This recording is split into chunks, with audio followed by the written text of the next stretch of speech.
Israel não tem força suficiente para atacar o Irã, afirmou o israelense Ehud Barak. A participação de todos vocês é muito importante ao canal. Inscreva-se e ative o sino de notificação para receber nossos vídeos diários. Caso queira anunciar sua empresa ou canal, entre em contato com nosso Instagram, @aramilitarov. No passado, Israel e Irã, atuais rivais, até cooperaram algumas vezes em face de ameaças regionais comuns, tanto antes quanto depois da Revolução Iraniana de 1979. Na realidade, a rivalidade entre os dois países não é de forma alguma inevitável, dada a ausência de disputas territoriais e zonas regionais de interesse tradicionalmente diferentes, como o Levante para Israel e o Golfo Pérsico para os persas. Os governos árabes consideram ambos os países com grande suspeita. Embora a hostilidade mútua tenha definido as relações israelenses e iranianas desde a Revolução de 79, os dois lados nunca se envolveram em um conflito militar direto, não até o momento. Após a subida ao poder do novo primeiro-ministro israelense, Naftali Bennett, o ministro da Defesa israelense, Benny Gantz, manteve a postura profilática de Israel durante a gestão de Netanyahu, ao definir que a nação está disposta a atacar o Irã militarmente para evitar que avance em seu programa nuclear. Segundo ele, não está descartada a possibilidade de que Israel terá de agir no futuro para evitar um Irã nuclearizado. E com base no programa estratégico persa, as forças de defesa israelense catalisou seus planos operacionais para um ataque, e isso foi visto no recente orçamento de defesa aprovado, que destina a resolver esse impasse entre as duas nações. Como já detalhado em primeira mão pelo canal, as expectativas de um conflito próximo vêm se estreitando há anos, ao passo que retaliações de baixa escala militar ocorreram no Golfo e nas imediações fronteiriças israelenses. E o novo orçamento de cerca de 1,5 bilhão de dólares será usado para preparar os militares de Israel para um ataque potencial contra o programa nuclear persa. Esse orçamento inclui fundos para vários tipos de aeronaves, drones de coleta de inteligência e armamentos exclusivos necessários para tal ataque, que teria como alvo instalações subterrâneas muito profundas e extremamente fortificadas, como as refinarias de Natanz. Os alto-comandos do executivo e militar israelense construíram uma equipe especializada para impulsionar os preparativos para um ataque às instalações nucleares persas, caso tal ataque fosse ordenado pela liderança política. Por sua vez, Naftali Bennett disse que seu país está pronto para agir sozinho contra o Irã, se sentir necessidade de fazê-lo. Declaração condizente com a falta de confiança pela atual governabilidade nos Estados Unidos. Mas até que ponto vai as ameaças de Tel Aviv e de Teherã?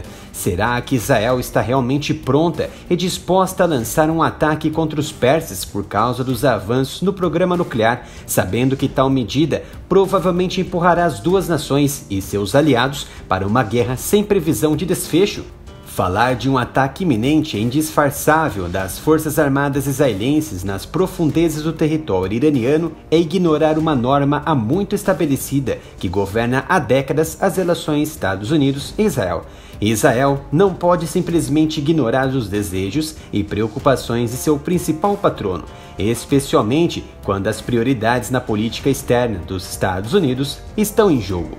Vale lembrar que em 20 de junho de 2019, os americanos não reagiram belicamente contra infraestruturas e sedes executivas no Irã, após seu drone de vigilância aérea RQ-4A Global Hawk for abatido sem precedente no Estreito de Hormuz, após os iranianos lançarem um míssil terra-ar de seu território e alegar que o dispositivo aéreo havia invadido seu espaço aéreo.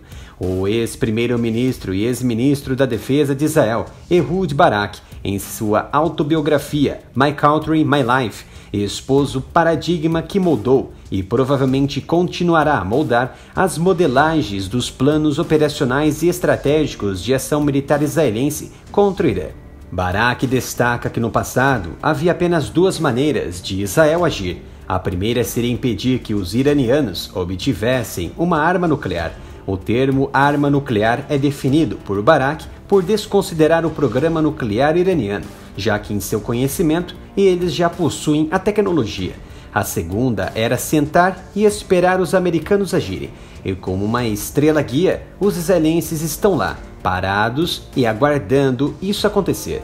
O ex-primeiro-ministro israelense faz fortes afirmações sobre a atual relação Israel e aliados. Israel não tem força suficiente para atacar os persas. Atrapalhar é precisamente o que os governos consecutivos dos Estados Unidos fizeram e ainda devem fazer.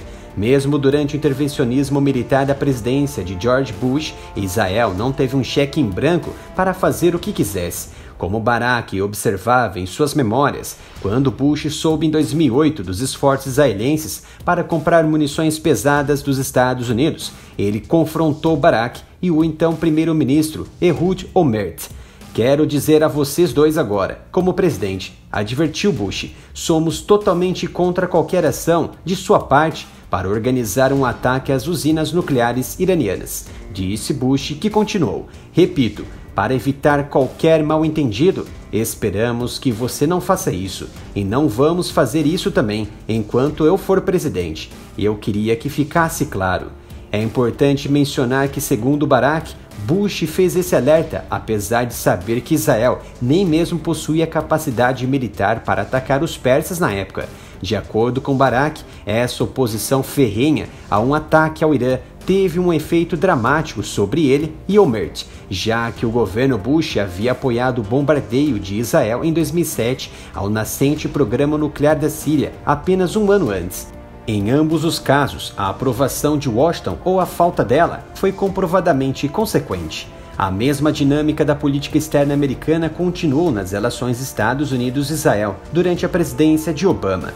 Na época, o secretário de Defesa americano, Leon Panetta, não fez segredo da rejeição de Israel lançar uma ofensiva militar contra os persas, em um momento em que o governo Obama estava focado em colocar pressão política e econômica internacional sobre a nação, 2 anos antes do acordo JCPOA, que limitava o programa nuclear. O ex-primeiro-ministro descreveu em seu livro no que pareceu ser os bastidores horrendos das artimanhas manipuladoras dos americanos, um fato que poucos têm ciência. Israel foi dissuadido de prosseguir com um suposto ataque às instalações nucleares do Irã no verão de 2012, por causa dos danos que isso causaria aos laços com os Yankees. As demandas de Washington em frear as ações de Tel Aviv continuam. Esses são os motivos do porquê de Israel ainda não crescer uma ofensiva física e concreta contra seu maior rival no Oriente Médio, mesmo após a quebra do acordo nuclear persa por Donald Trump em 2018.